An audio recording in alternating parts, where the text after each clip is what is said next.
하나님께서 오늘 이 시간 우리에게 허락하신 말씀은 신약성경 마가복음 10장 17절 말씀부터 19절까지 말씀을 제가 봉독합니다. 마가복음 10장 17절로 19절입니다. 신약성경 70페이지쯤 있습니다.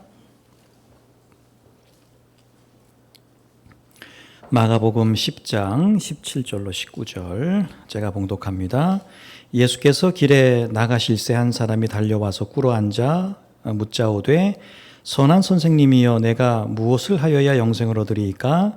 예수께서 이르시되 내가 어찌하여 나를 선하다 일컫느냐? 하나님 한 분 외에는 선한 이가 없느니라. 네가 계명을 안 하니 살인하지 말라, 간음하지 말라, 도둑질하지 말라, 거짓 증언하지 말라, 속여 빼앗지 말라, 내 부모를 공경하라 하였느니라. 아멘. 믿음으로 사는 우리가 가장 많이 하는 말 혹은 가장 원하고 또 우리가 전도라고 하는 이름으로 다른 사람에게 권하는 말이 바로 구원이라고 하는 말입니다. 자, 구원이라고 하는 것은 우리가 믿음으로 사는 이유이기도 하고 또 궁극적인 목적이기도 합니다. 자, 성경은 우리가 구원받는 방법을 두 가지로 말씀하고 있습니다. 하나는 예수 그리스도의 십자가를 통해서 구원받는 방법이 있고 다른 하나는 율법을 통해서 구원받는 방법입니다. 자, 여러분이 이 말 제가 두 가지 방법이 있다고 이상하다.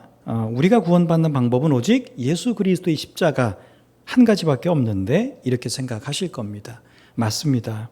실제로는 그 방법밖에 없습니다. 그러면 율법을 통한 구원은 무엇이냐? 자, 율법을 통해서도 구원을 받을 수 있기는 합니다만은 문제는 뭔가요? 율법을 통해서 구원을 받으려면 율법이라고 하는 걸 100% 한 가지도 어기면 안 된다는 거예요. 언제 동안? 평생 동안. 여러분, 근데 율법을 100% 지켜야 된다. 평생 동안. 여러분, 사람인 우리가 율법을 100% 지키는 건 불가능합니다. 그래서 그 방법은 구원을 받는 방법에서 제외가 되는 것이죠. 자, 이런 차원에서 보면 구약이라고 하는 성경은 율법을 통해서 구원받고자 애썼던 또 시도했던 그런 사람들과 시대에 관한 말씀이라고 할 수 있습니다.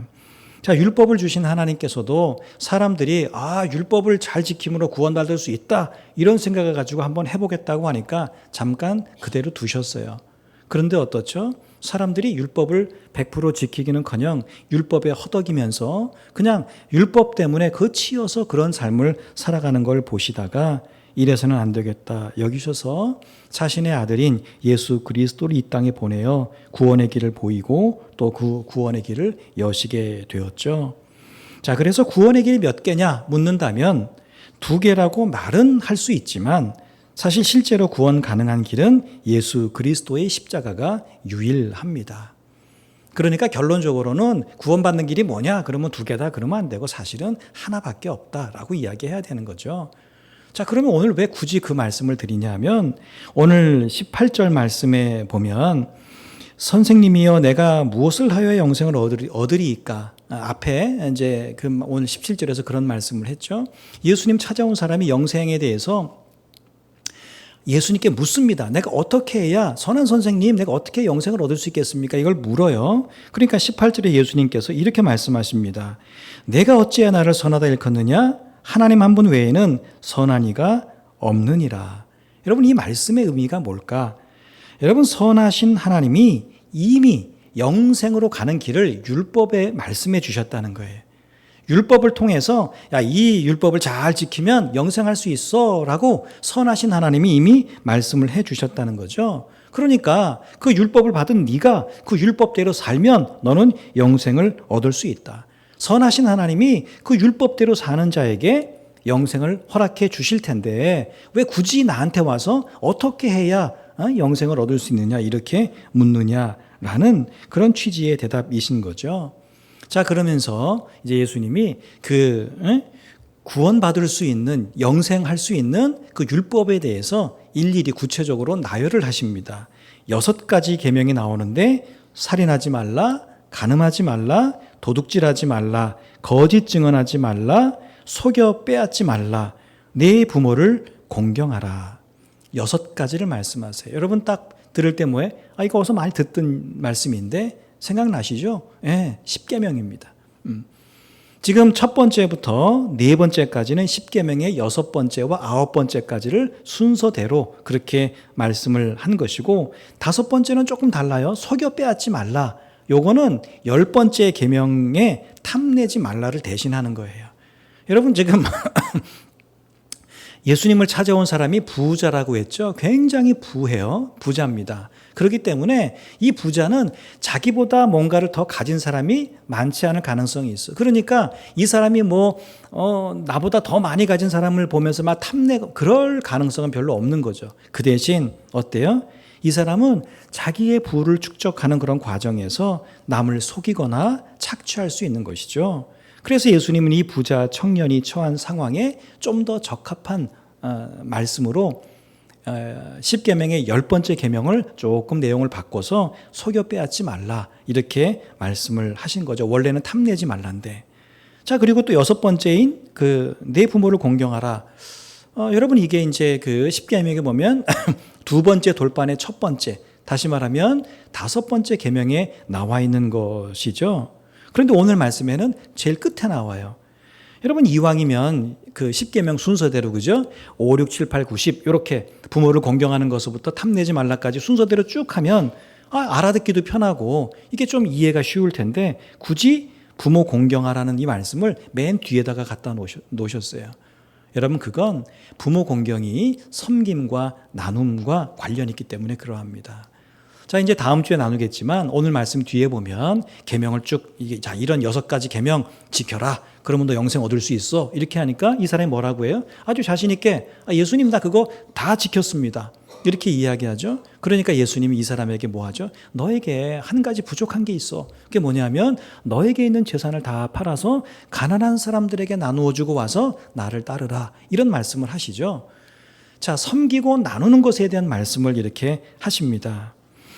자, 이제 그런 말씀을 하실 텐데 섬김과 나눔의 가장 현실적이고 가장 가까운 그런 실천이 바로 부모 공경이라고 하는 의미입니다.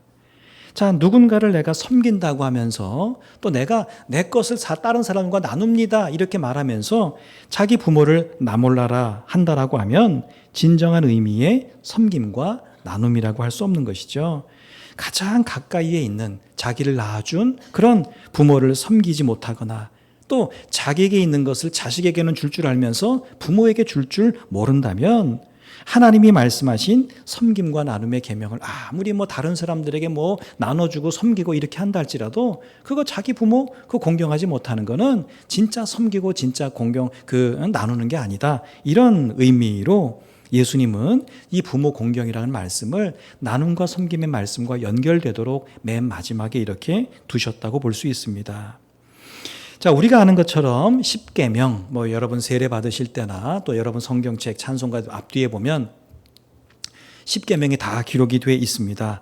자, 십계명은 우리가 이미 숱하게 들었습니다. 하나님과 우리의 관계를 말씀하는 계명이 네 가지가 있고 또 우리끼리의 관계를 말씀하는 6가지의 계명이 있다. 그래서 유대인들은 하나님과의 관계가 있는 그 네 가지 계명은 첫 번째 돌판에, 우리 사람끼리의 관계에 대한 계명은 두 번째 돌판에 기록되어 있다. 이렇게 생각을 했습니다.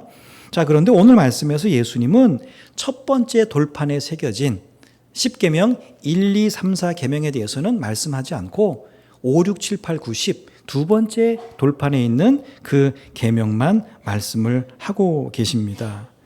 여러분, 계명이라고 하면 십계명을 말합니다.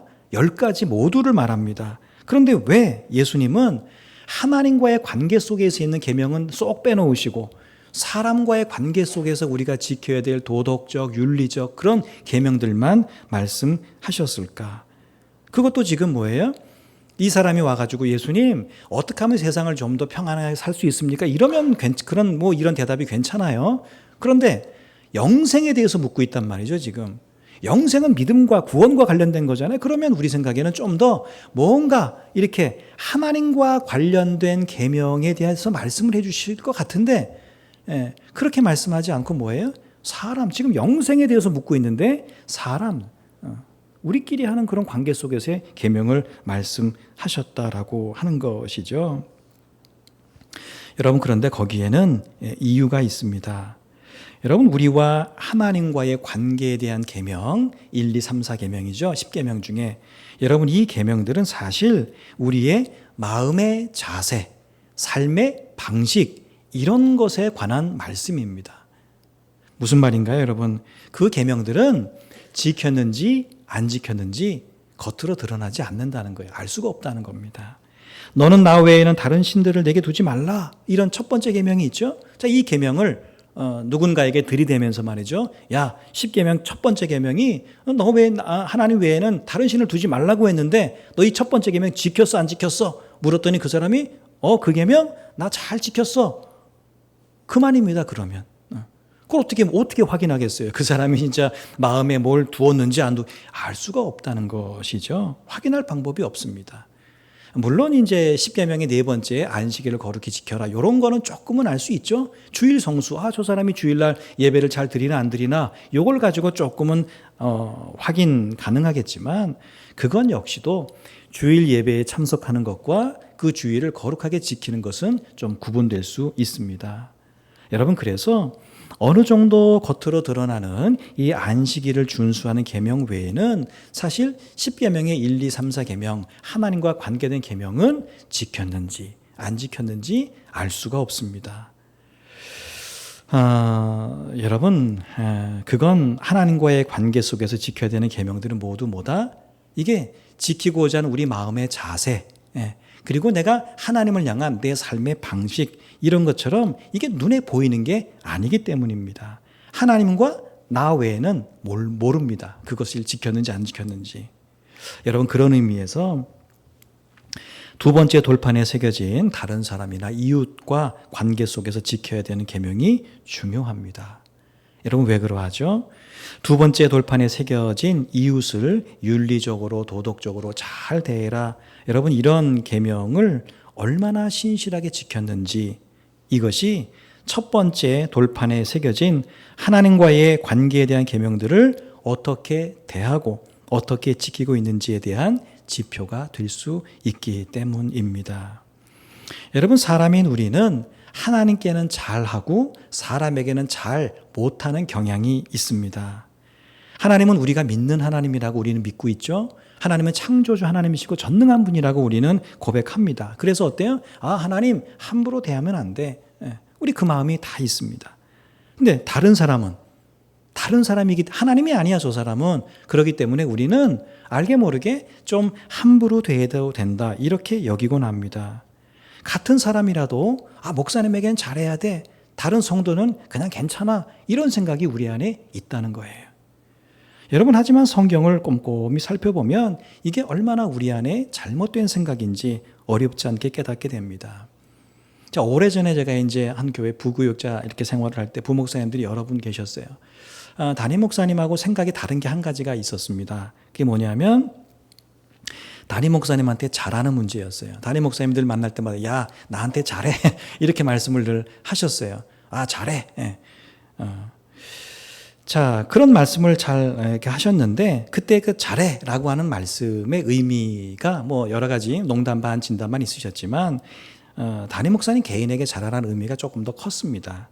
그러니까 저는 생각이 조금 달랐어요. 정말 담임 목사님에게 잘하는 게 뭘까? 교회가 목사님이 내게 부교육자로 이 교회에 맡겨준 뭐 구역이 있든지 교구가 있든지 일이 있든지 그러면 그거를 내가 최선을 다해서 성실하게 감당하는 거. 나뿐만 아니라 부목사가 뭐 5이든 10이든 그 사람들이 각각 교회가 자기들에게 맡겨진 일들을 잘 감당하는 거, 그런 것들을 최선을 다해서 감당하는 게 결국은 이 교회를 위하는 일이고 담임 목사님을 정말 돕는 일이다.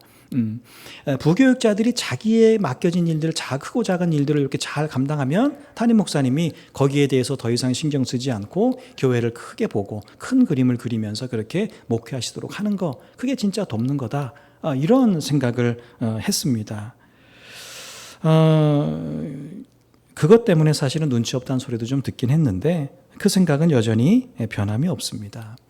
여러분, 담임 목회자와 부교육자의 관계가 상하 관계가 되고 이 동역자가 되지 못하면 사실 목회적인 성숙이나 교회의 어떤 부흥이나 발전이 좀 장애가 되는 일들을 참 많이 보게 됩니다.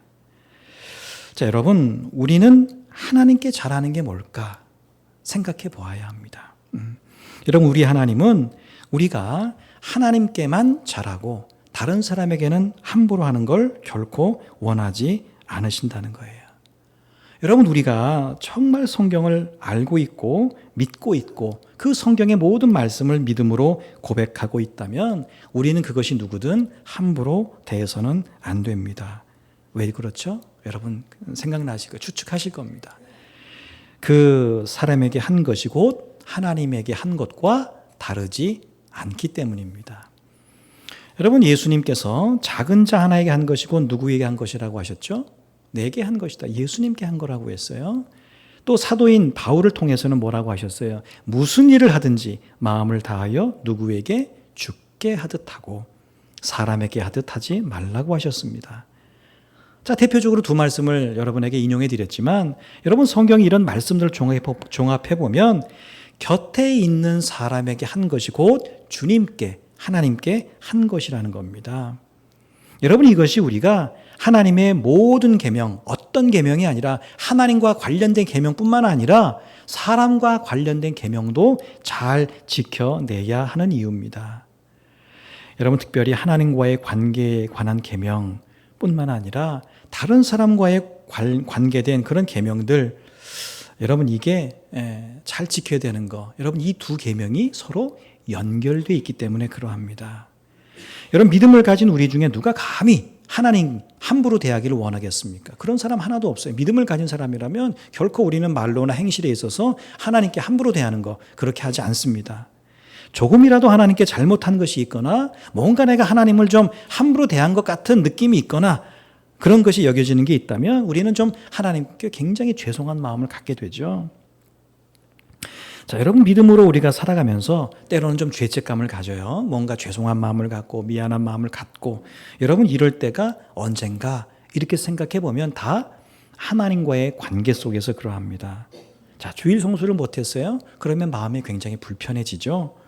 기도 생활과 말씀 생활을 해야 되는 건 다 아는데 실제로 사는 게 너무 바쁘다 보니까 그걸 제대로 하지 못합니다. 그러면 늘 하나님 앞에 우리가 죄송한 마음을 갖습니다.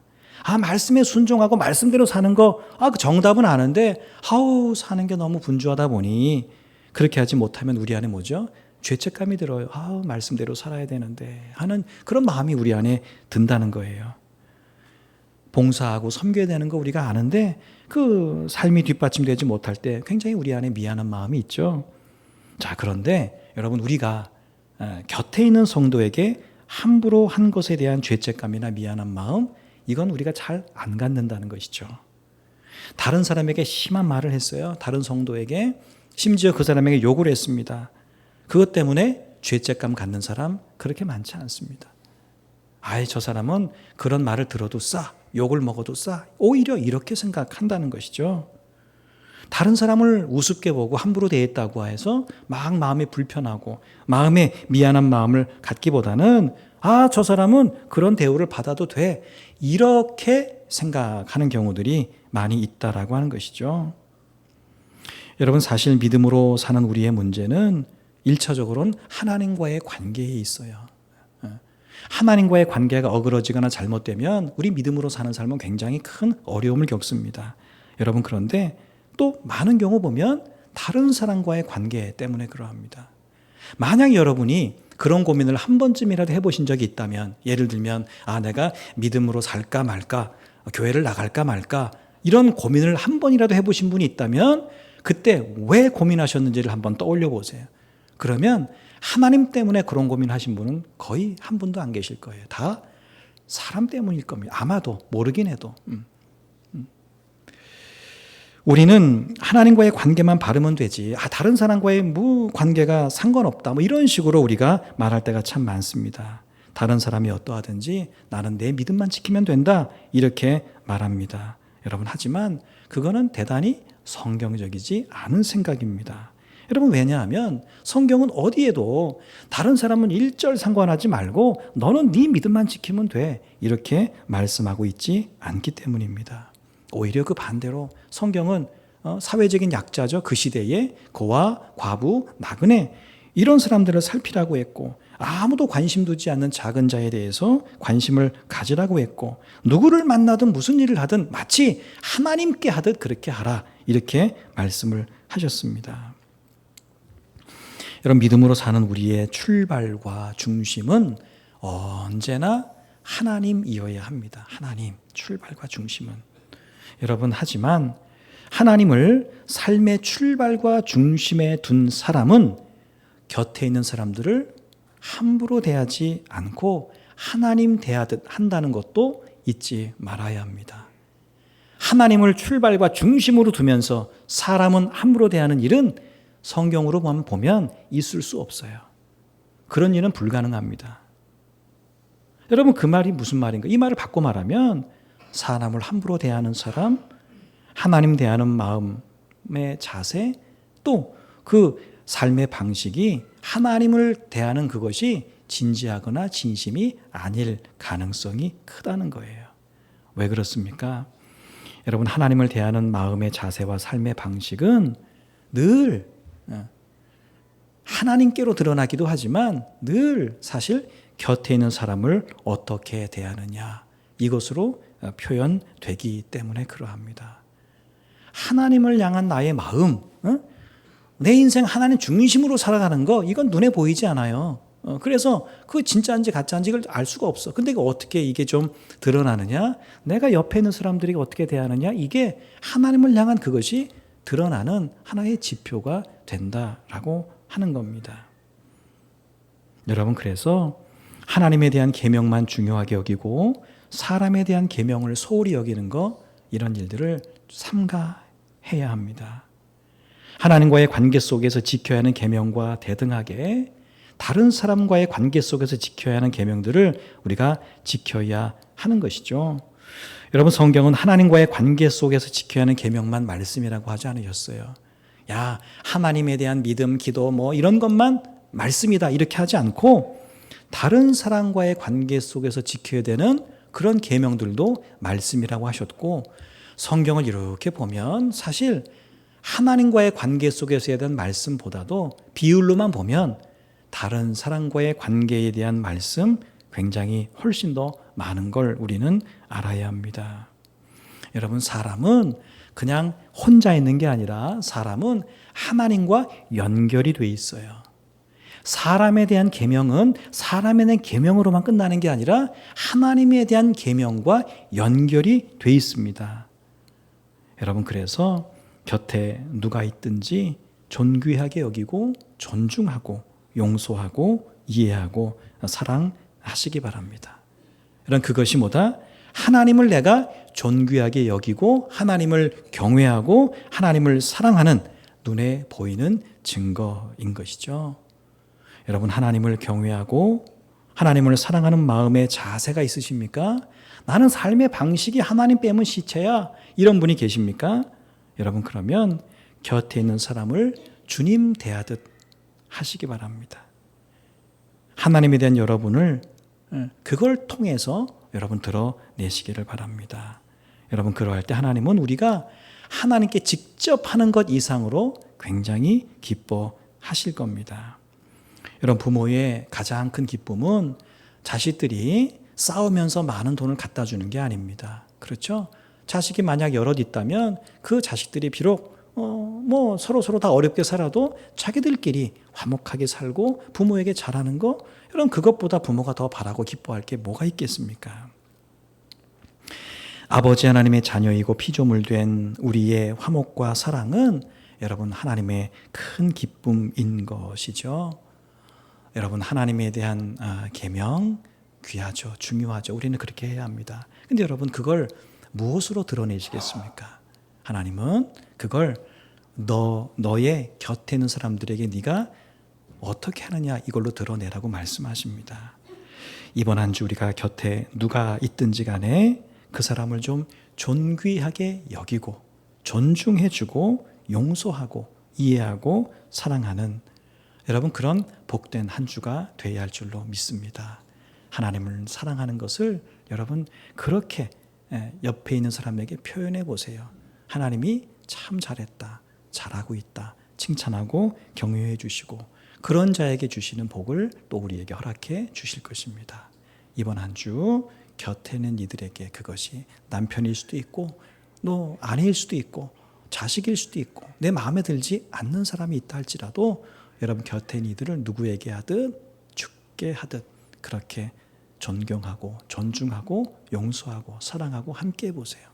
하나님께서 그런 여러분들에게 귀한 은혜를 허락해 주실 줄로 믿습니다.